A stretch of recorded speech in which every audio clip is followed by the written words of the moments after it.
tapi jadi matang gitu. Ya. Kecil tetap gini. Yang kemarin seperti begini, tabel lampat begini. Iya. Ya. Emang buahnya kecil atau? Oh enggak, mungkin salah bisa karena jenisnya, bisa karena nutrisi yang. Nah ini juga kecil. Kalau ini memang modelnya kecil ya? Bukan, ini karena nutrisi Pak. Karena jadi buahnya. Nah, segede-gede gini. Ya.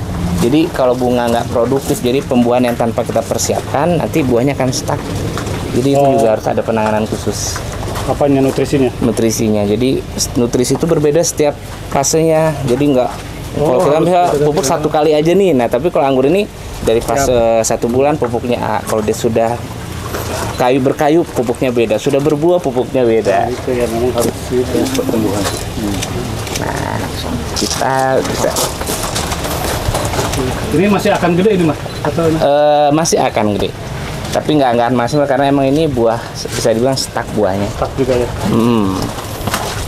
Ini harus dibungkus ya Mas? Iya, untuk biar nggak jamur. Jadi karena kita masih pakai pestisida kimia, jadi daun kita semprot. Tapi untuk menghindari buah aman dari pestisida kimia kita tanggulangi. Iya, jadi tetap aman buat dikonsumsi. Oh besar-besar manis. Kalau di di farmer itu yang harganya lumayan. Nah kalau ini sengaja di stres Pak. Jadi seperti nggak ada daunnya, tapi itu disengaja. Jadi kalau anggur itu kalau kita mau buahin, kita hentikan pertumbuhannya, jadi nutrisinya itu biar simpan ke batang semua, nanti udah rontok. Oh daunnya rontok. Nah karena kita nggak ada sistem musim gugur di Indonesia, bukan subtropis, makanya kita rekayasa dengan itu. Tapi jenis-jenis tertentu. Kalau udah berbuah ini serempak, waduh. Ini konsep di Inggris juga seperti ini Pak. Di kerajaan Inggris, dia memang panen kan setahun sekali. Jadi setiap tahun memang ada pagelaran seperti itu lah.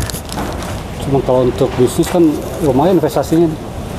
Untuk bisnis, nah itu area bisnisnya tuh Pak. Jualan itu ya, jualan bibit. Iya. Udah harus nunggu anggurnya ya. Kebetulan kita juga punya YouTube ya Pak ya. Jadi kenalin anggur di sini di Bekasi.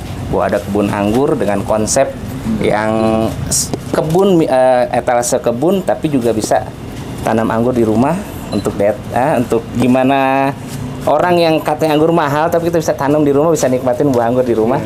Oh iya. Nah, ini ada tunas. Jadi tunas ini kita potong, kita ambil, kita pot. Nah ini kita sambungin sama batang lokal itu Pak. Oh ini. Nah ya ini prosesnya. Oh, batang lokal udah punya akar dia.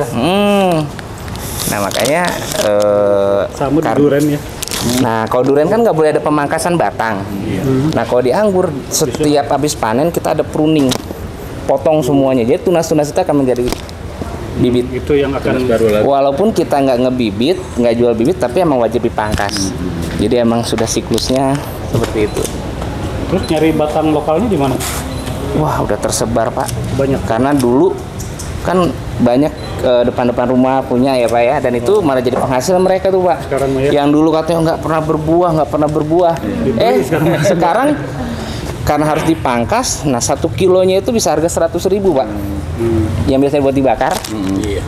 Nah jadi 100.000 udah penghasilan juga. Makanya banyak orang berhenti di PT malah jualan bibit. Ada yang nganggur jadi jualan bibit. Jadi gara-gara anggur katanya pengangguran, tapi malah jadi kerjaan. Malah usaha anggur. Udah ada 1000-an penggiat. Jadi nanti suatu saat nyari Bekasi identik dengan anggur. Amin. Nyari anggur ke Bekasi. Sudah Pak, kalau untuk bibit ya? seluruh Indonesia dari sini. Bibitnya dari Bekasi. Nah itu. Bekasi merupakan pembibit anggur terbesar. Anggur terbesar sekarang ya. Terbesar dan terbaik. Nanti pusat buahnya juga. Siap. Jadi salah satu misi di Anggur Bekasi Komunitas. Jadi ada komunitas di Bekasi. Salah satu misinya adalah gimana jadi sumber bibit terbaik, sumber buah terbaik, sumber ilmu, edukasi. Terus kalau bisa punya kebun yang jadi mesusuar lah untuk di Indonesia. Jadi dan menciptakan penganggur-penganggur yang hebat. Dan mudah-mudahan minta doanya dari Bapak Bupati kalau kita juga lagi ngeriset, lagi coba untuk memuliakan satu varietas dengan sistem kultur, jadi hormon. Jadi nanti saya kasih challenge, tantangan. Meskipun di sini kan memang varietasnya dari berbagai dunia ya. Ada Jepang, ada Ukraina tadi, ada Eropa. Tapi coba cari nanti yang memang dia bibit ataupun lokal ya, varietasnya menjadi yang hanya ada di Bekasi. Betul, mudah-mudahan. Itulah nanti akan menjadi endemik. Kira-kira Pak Bupati nama varietasnya apa? Kalau usul boleh. Juara. Anggur Bekasi saja.